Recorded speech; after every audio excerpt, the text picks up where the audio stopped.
This is the first time we have done an after-hours talk selected group, so we are very lucky to have our speakers and, of course, to have all of you as our audience.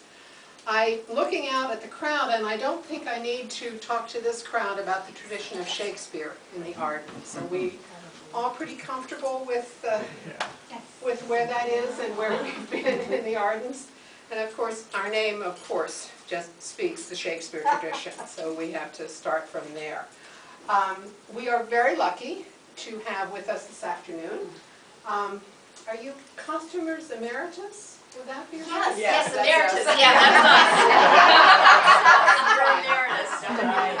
that's Okay, we're going to go with our, we're very lucky to have Cecilia Vore and Barbara Henry with us this afternoon, who created the costumes for our Shakespeare productions for the past, I don't know, 15 years, 15 plus years, and so probably they know a lot more about Shakespeare costuming than the people who actually did it at the Globe in London. At least I'm be willing to bet that. Okay, I don't know, but maybe.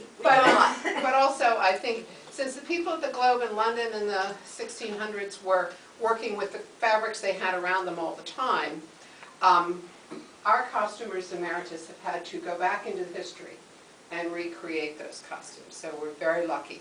We have a few of the costumes here in the collection, which we get out from time to time. But this is the second year the Shakespeare Guild has generously donated, or loaned us rather, costumes from their collection. And that's what we've had on exhibition here this summer to go along with the Shakespeare plays. So, ladies. Okay, thank you. Thank you. The stage is yours. So I don't forget too much. So thanks to Sadie and Barbara and Linda and also to Kelly Rancic. Kelsey Rancic for bringing the exhibits here for the last 2 years, and also for inviting us to do this, and to Deborah, of course, for refreshments. So our topic today is the process of costuming a Shakespeare play, and so that's nothing new for many of you. Many of you have sewed costumes.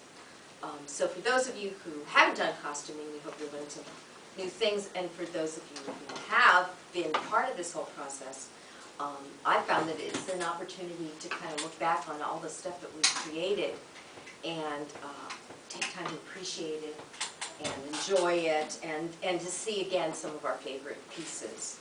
So the format that we're going to be doing today is I'm going to talk on a little bit of the topic. Barbara's going to talk on some of it. I'll make sure that we cover most of the things we wanted to talk about. And we'll take questions at the end, and we may take some questions in the middle as well. So first, kind of our basic reason for being is, for live theater, is to take the audience someplace else. We want to take it, we're not doing like Virginia Woolf where we're just going to sit and, in like our own immediate nasty reality. We're going to take our audience someplace else. In history, in time, the audience is sitting there, we've got live theater, live actors, and we want to use their imagination in our round and take them someplace else.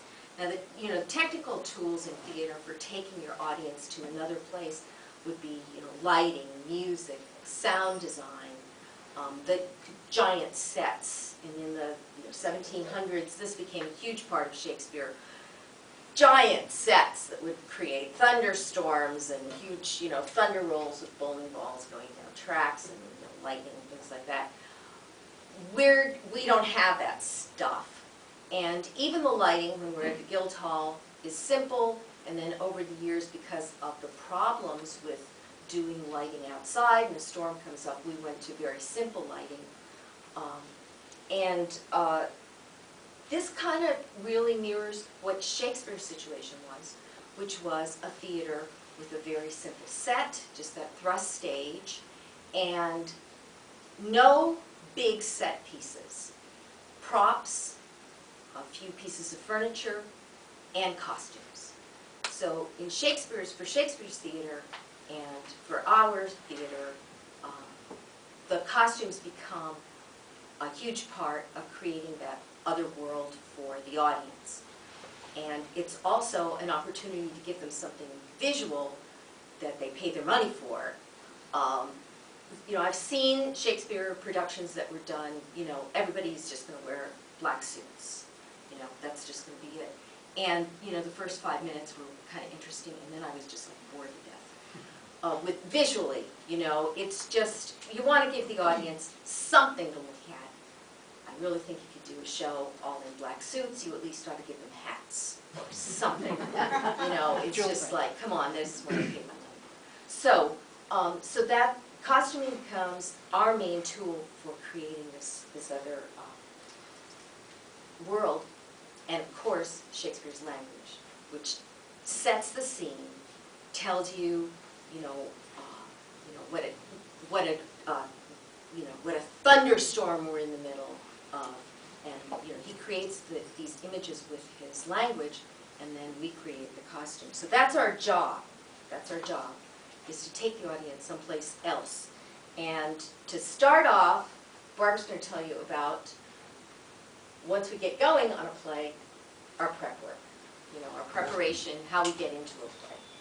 All right. Hold this so I don't Okay, forget. you can take that, yeah. The plays are usually chosen in November and December, and after the play is, but they're not cast until March.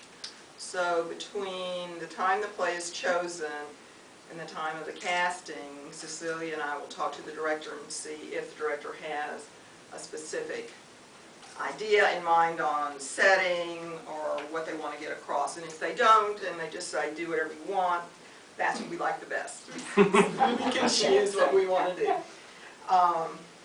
So the first thing we look at is we read the play, and we determine if there's a specific time period in the play, and does the director want to stick with that time period, or is it going to be moved to a different time period. If we're sticking with the time period in the play, then we begin to do research and into that time period. Historically, what was going on?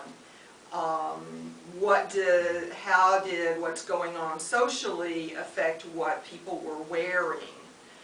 And then we also look at all of those characters. What were their ranks in society?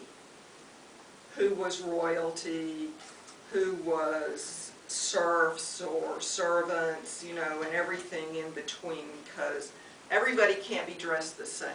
There was very much difference in your clothes made the man, and that was what showed your status in society.